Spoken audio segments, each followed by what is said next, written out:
We saw Israeli Minister Chikli announce, as you mentioned, on social media that he would be proud to host Tommy Robinson later this month in Jerusalem. And he hailed Robinson as a proud British patriot and an ally and a friend of British Jews. But let's be clear, Tommy Robinson is neither of those things. He is Britain's most notorious far-right street thug.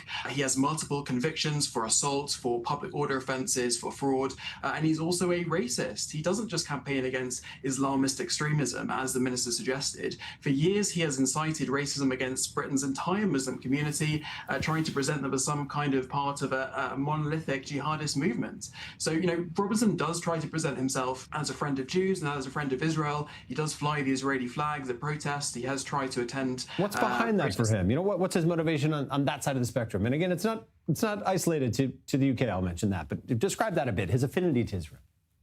I think it's a really interesting point. We're seeing this phenomenon of far-right support for Israel and also Jews. Yeah. I think fundamentally this is about the way that they frame the entire conflict, which they kind of see as an inevitable race war between Jews and Muslims. And of course, that's crucially important for what we're seeing in the West, which is where far-right movements are trying to present high Muslim immigration as some kind of militarized invasion force that threatens the domestic population. I think what we've seen is that obviously Jews have long been a target for the far-right, but in reality, we're now seeing the far-right focus on Muslims rather than Jews. And so there's also including Jews in the in-group where traditionally they were kind of the targets. But let's be completely clear, any society that has kind of selective tolerance that says we'll only tolerate one minority and not another is not a society that's going to be safe for Jews, which is why I'm so pleased to see British Jewish leaders ultimately condemn not just Robinson himself, but also the Israeli government's embracement of the far right, which seems to be part of a general trend, which is where the right wing in Israel seem to be supplementing and replacing